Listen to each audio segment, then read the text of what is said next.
You're listening to Midlife Side Quest, the Over the Hill Gaming Podcast. Here's your host, John Wall.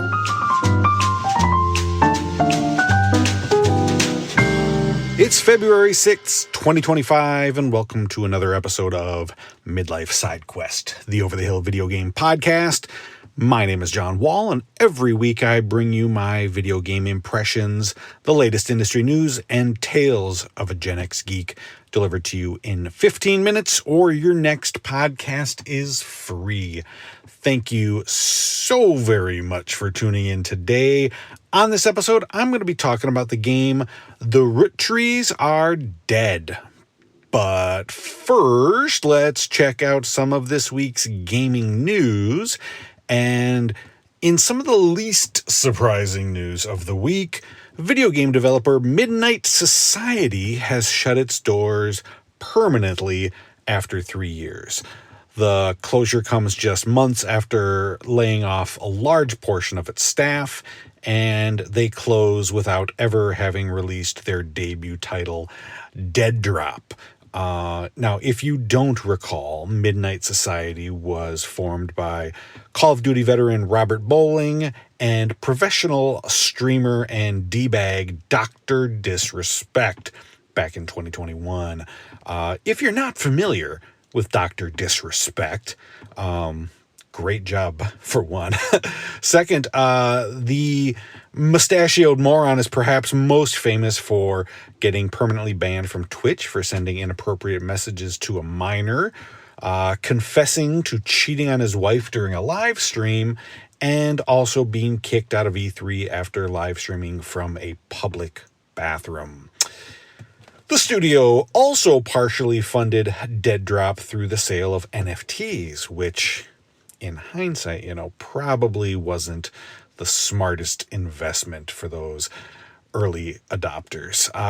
In a statement, they said, "We express our sincere gratitude to each and every one of our community members and are deeply sorry we were unable to reach our ultimate goal." Studio closures have been a plague on this industry for several years now, but I gotta be honest, no tears will be shed for these guys.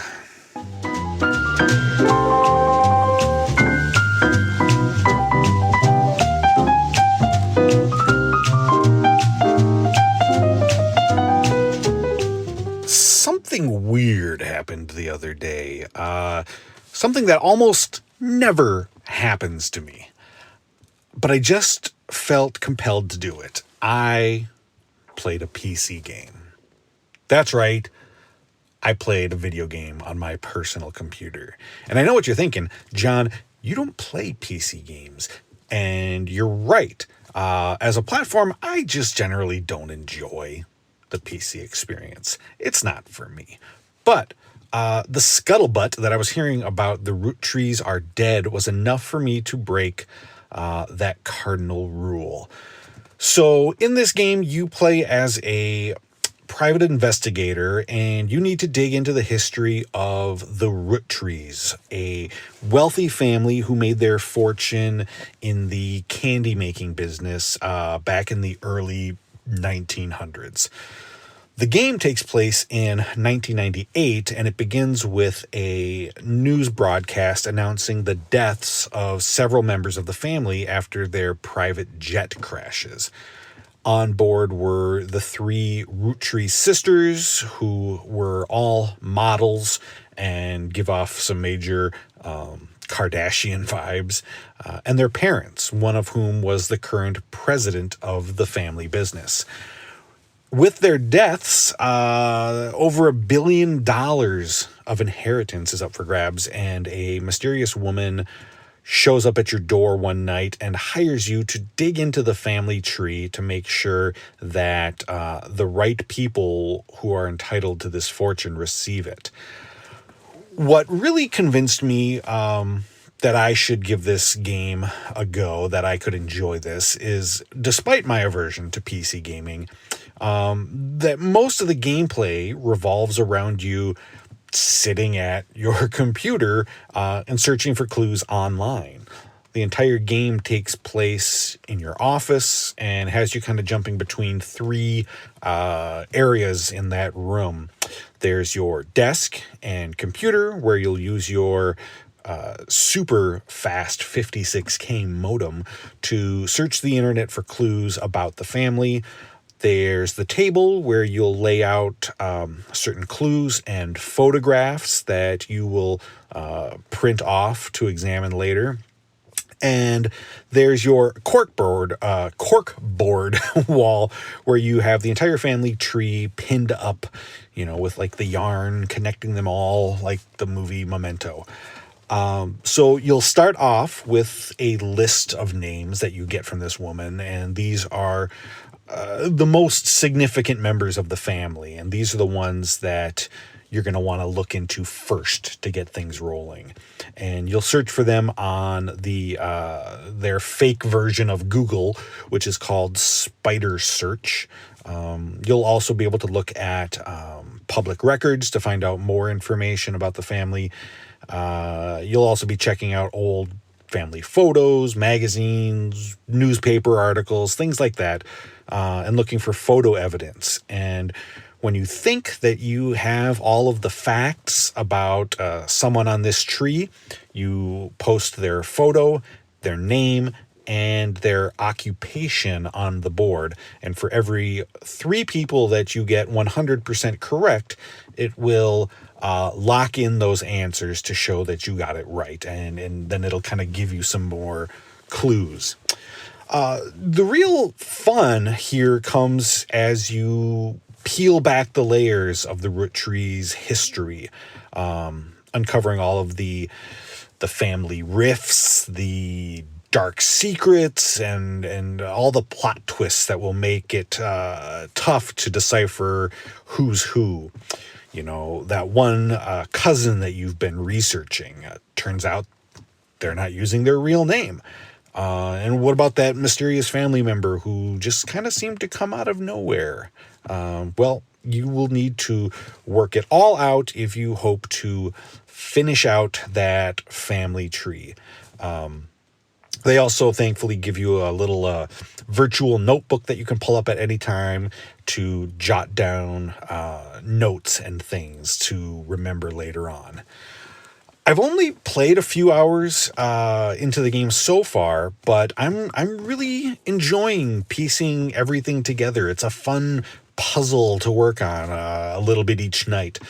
All of the matching of the names to the faces and figuring out what everybody is up to. It reminds me a lot of the Golden Idol games, which are some of my favorite games of the last couple of years. You've probably heard me talk about them on past episodes. And it really reinforces that if you're looking for developers doing interesting and creative work, the indie games community really is the place to be.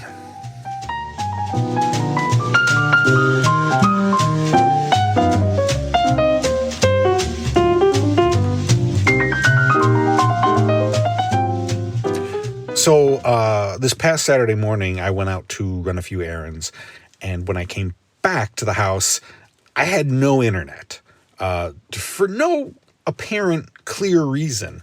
The bill was paid. The fiber optic terminal was all green lights, meaning that we should have been getting a signal, but the light on the router was red, so it wasn't functioning. So I went through all of the normal things that you would do at this point, reset the modem, reset the router, check all the cables, switch them out with different cables, check the website to see if there are any outages, all that stuff. Nothing. Still no internet. So I figured maybe it's the router itself. Maybe it crapped the bed.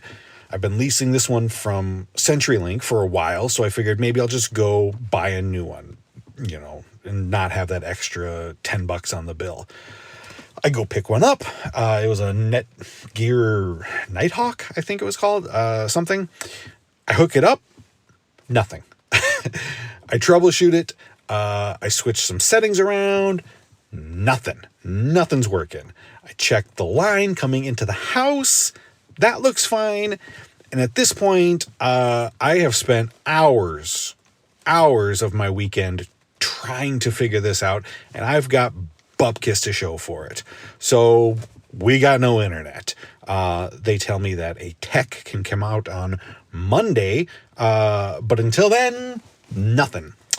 Which, let me tell you, it became crystal clear just how dependent my family has become on the internet. Music, internet. Television and movies, internet. Automatic pet feeder, internet.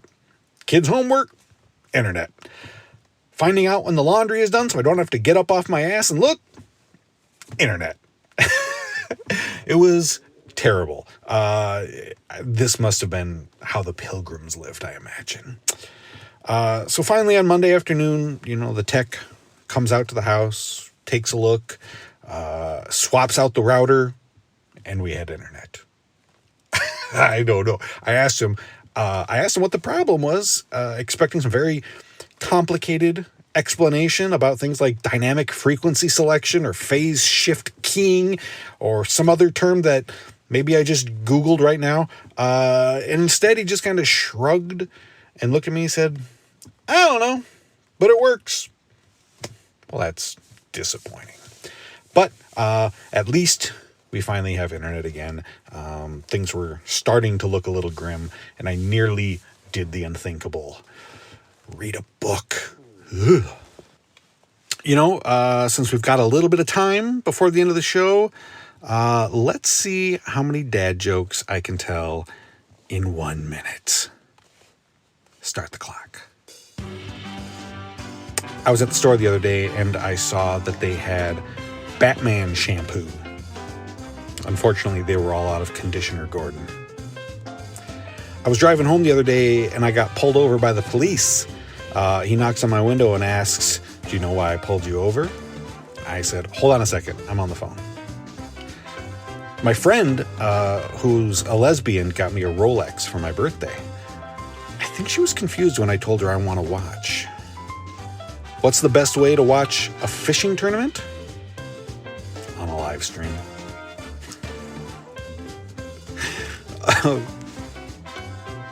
I farted in an elevator full of people today. It was wrong on so many levels.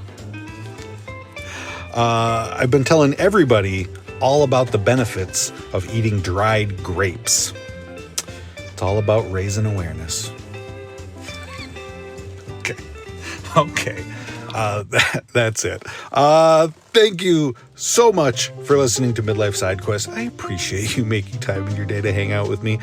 You can catch new episodes of the show Thursday morning wherever you listen to podcasts, including Spotify, Apple Podcasts, and YouTube. And don't forget to subscribe and leave a review while you're there. You can also find me on Blue Sky if you want to chat.